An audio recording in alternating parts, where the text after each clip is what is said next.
If you've never been to my channel before, my name is Marie Chalet and I've been at LVN for 8 years. I just passed my RN NCLEX in July, so I am a new grad RN. Though I passed my NCLEX on the first try, you guys have been loving the NCLEX material and I love to give the people what they love. I also know it's not possible for everyone to pass on their first try, sometimes their second or even third try. So I want to give everyone some tips and positive encouragement if you're going through taking it again, and also if this is your first time taking your NCLEX, you may find some helpful things in here as well. So let's jump right in. For those retaking the NCLEX, the first thing that I'm going to recommend that you do is evaluate the CPR. That stands for the Candidate Performance Report.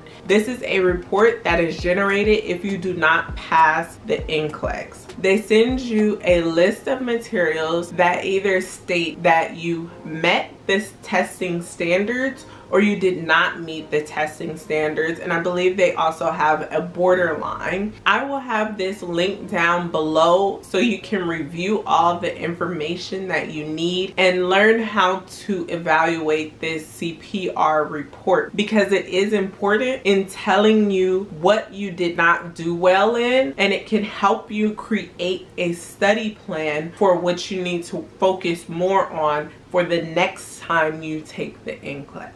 The next thing that I will tell you to evaluate is the test plan. This is something that is available to everyone that's going to be taking the NCLEX. It's actually available to like the public, I believe. So you can actually view this whether it's your first time taking NCLEX or not. The test plan shows all of the areas that the NCLEX will test you on. It's not something that's listed like you would think a study guide that says med-surg, critical care, mental health, maternity, pediatrics. It doesn't have lists like that. It has, well, just take a look at it. It has different information in there, such as infection control and things like that, and the percentages that will be on the test, but it's something that can help guide you and guide your study plan. So it is a good idea, especially if you don't pass the first time, to take a look at that so you can plan better what you really need to be studying. And you'll also have, like I said, that CPR that will help you plan as well. What happens is that you're going to get a new ATT once you decide to re-register for your NCLEX. That day is going to be at least 45 days from the time you took it before, whether it's your first time, second time, or whatever. The reason I wanted to make this video is because I knew that if I did not pass the first time,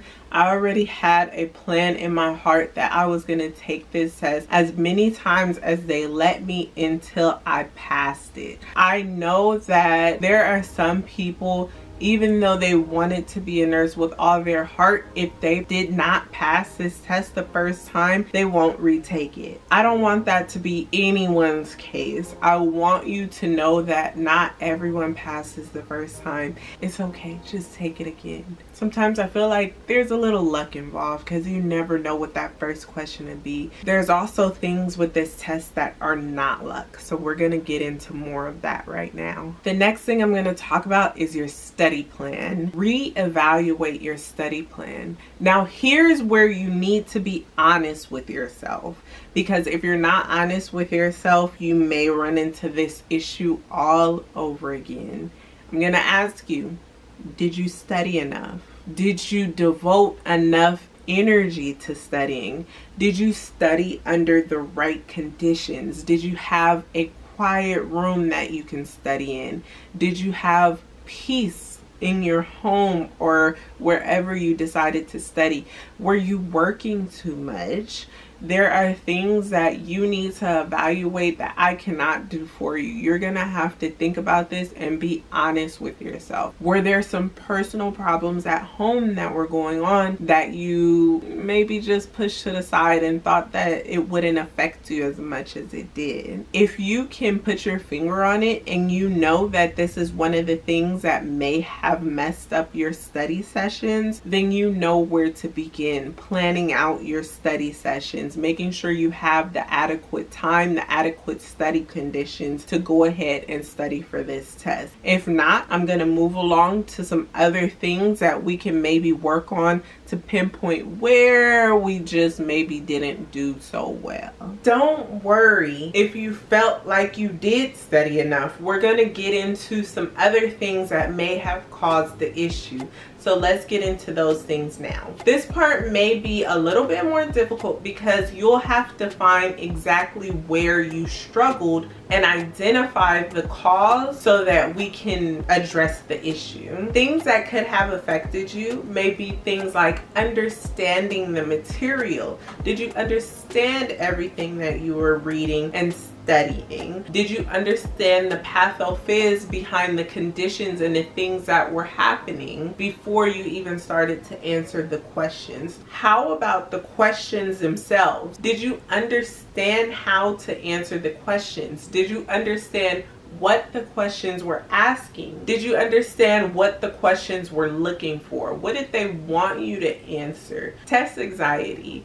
Do you struggle from test anxiety? Have you never struggled with test anxiety before, but all of a sudden it's becoming a problem now with this test? I mean, this is a huge test. This is maybe the biggest test of a lot of our lives. Literally, your future depends on this test. So it can be very heavy, even if you never had test anxiety before. It could be bringing that on. So is that a possibility? Did you have distractions? It could be personal. It could be little children running around your house and making a lot of noise and distracting you. It could be noise on the street, or being that you're at work studying. So is there a more secluded place? Is there something that you need to deal with before you can actually devote your time into this test?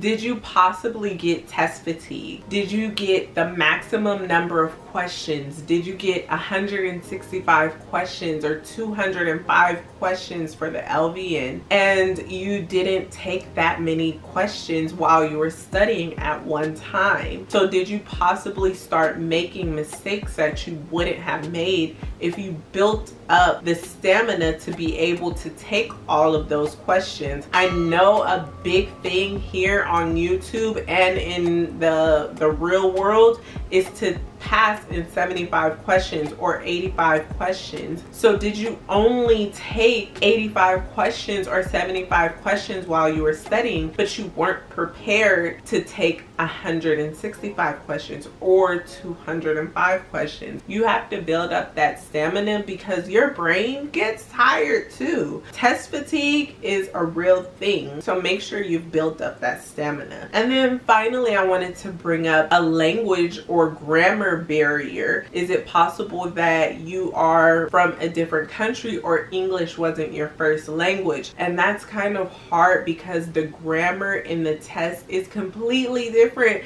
from any test that we've ever seen before, even in nursing school. But now we have these questions that are worded completely different. It can be one of these things, it can be a combination of more than one of these things, or it can be something that wasn't mentioned here. The important thing is to identify the area of weakness so you can focus on it in your new study plan that you're going to create based on what you identify. Sometimes these things aren't easily identifiable. So you might be saying to yourself, I don't know where I went wrong. I can't believe I didn't pass. I don't or never had test anxiety before. So why now? How do I even figure out where I went wrong? My answer to these questions is that each one of these questions is a good question to be asking yourself, but it's individual how you will figure it out for each and every one of you watching this video. However, I will tell you that I am huge on self-reflection. Maybe I think a little bit too much, but that's just me. Self-reflection may be the answer to helping you figure something out. Since I believe that self-reflection may be able to help you identify the cause, we're going to get into some things you can do to self-reflect. One thing about self-reflection is that you have to give yourself enough time to do it. Remember, you have at least 45 days until you take the NCLEX again. So that means you're going to have a day, 2 days, 3 days, probably at least a week to give yourself time to relax, to stop being so hard on yourself and realize that it's okay that you didn't pass. What's not okay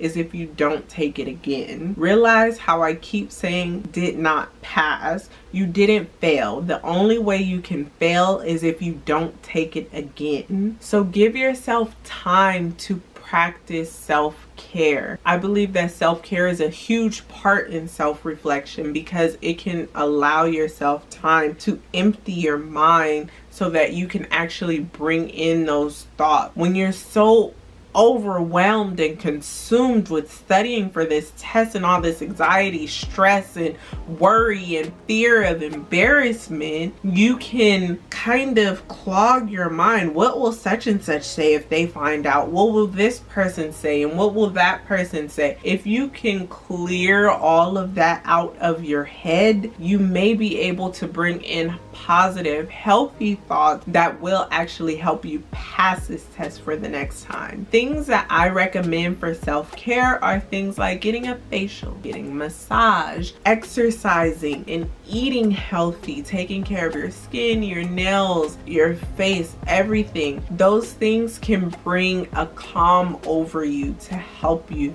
think. Also, meditation can help.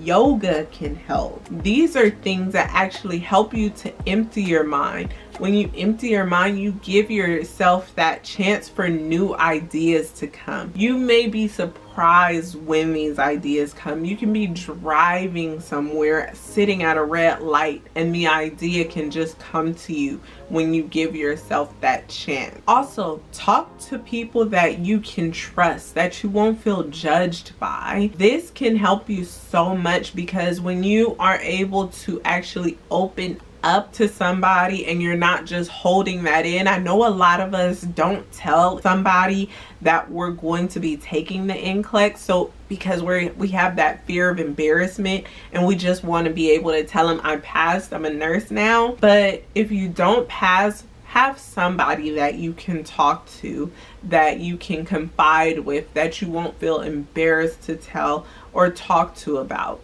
They may be able to help you. You never know how somebody can help you, especially if they're in the same field, but sometimes even just to be an emotional or supportive person. These are all things that can help you clear your headspace. And when those good ideas for your new test plan, your new study plan start coming into your head and even figuring out or identifying your areas of weakness, make sure you write them down. Sometimes they come in and they go out quick. Trust me, I know. Make sure you write them down when you get them. And if you don't have paper with you, use your phone. You can make a text message, a voice note, a text draft, a note in your phone, whatever you need to do to save that idea. Have them all in one place so you can always refer back to them and you won't ever forget that idea. So now that you took off that week for self-reflection, now you can jump back into the saddle. You're going to have your area of weakness that you have identified through self-reflection and honesty with yourself. You're going to have your test plan for your RN or PN NCLEX, and you're also going to have your CPR or candidate performance report from either your RN or PN NCLEX. Now that you have these 3 areas of focus, you're going to create a schedule using them and stick to it. In this schedule, I want you to include breaks. Yes, breaks. A day off, a couple of hours to spend with the family, things like that. Don't feel so pressured to do something that you heard somebody else do. Somebody else studied 4 hours a day, 6 hours a day, 10 hours a day. Be sure that you do what works for you. As long as it allots for your study plan and covering everything that you need to do and study for in that time, make sure you do it. I also recommend you get an hourly calendar so that you can put in specific study times and what you will be studying during that time. That's how you'll make sure that you don't miss anything. The most important thing that you will do for yourself is to not